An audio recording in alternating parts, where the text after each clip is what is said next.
அண்ணா இவங்கெல்லாம் இருக்காங்க, கிளை செயலாளர் எல்லாமே இருக்கிறாங்க. அதனால நம்ம பயப்படவே வேண்டியதில்லை. யாரோ புதுசாக வருவாங்க செய்வாங்க அப்படின்னு தேவையில்லை. நம்ம இடத்துல நம்ம ரவி அண்ணா நம்மளை பற்றி எல்லாருக்கும் தெரியும். எல்லா விஷயமும் கொஞ்சம் கொஞ்சம் தெரியும், நல்லாவே தெரியும் அவருக்கு. எங்கே என்ன குறை இருக்குது, அதை எங்கே நிவர்த்தி பண்ணோன்றதெல்லாம் தெரியும். ஏதாவது செய்யாமல் விட்டு போயிருந்தா கூட அதை இப்போ வந்து செய்வார். ஆனால் இந்த 5 வருஷமாக இந்த ஆட்சி நமக்கு என்ன கொடுத்துச்சு, என்ன கொடுக்குறேன்னு சொல்லிச்சு? 570 வாக்குறுதி கொடுத்துச்சு. 570 வாக்குறுதி கொடுத்துச்சு. ஒன்றா அதை நிறைவேற்றிச்சு. அம்மா ஒன்றே ஒன்று நிறைவேற்றிச்சு, பஸ் ஃப்ரீ. அது கூட ஆம்பளைங்களாண்ட திட்டு வாங்கினோம் நம்ம. அந்த பஸ் ஃப்ரீ கொடுத்துட்டு யார்கிட்ட திட்டு வாங்கினா?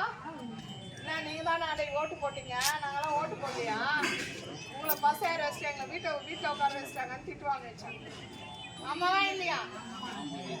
அப்புறம் 1000 ரூபாய் கொடுக்குறேன்னாரு. 28 மாதம் தரல. எத்தனை மாதம் தரல? 28 மாதம் தரல. அப்புறமா எடப்பாடியார் வந்து சட்டசபையில் சண்டை போட்டு நமக்கு வாங்கி கொடுத்தது தான் அந்த 1000 ரூபாய். இல்லைன்னா அது கூட வந்திருக்காது. அந்த 1000 ரூபாய் கூட அப்போதான் கொடுத்தாங்க. நமக்கு வேற ஏதாவது பண்ணாங்களா? பயிர் கடன் தள்ளுபடி சொன்னாங்க, பண்ணாங்களா?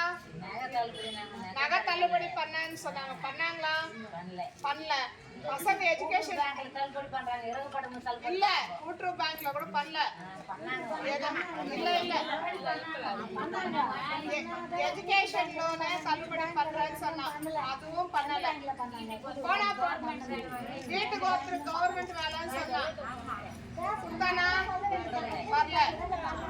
வரல. வீட்டுக்கு ஒருத்தர் கவர்மெண்ட் வேலை தரேன்னு சொன்னாங்க, தந்தாங்களா?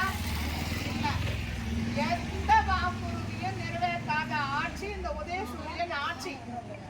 என்ன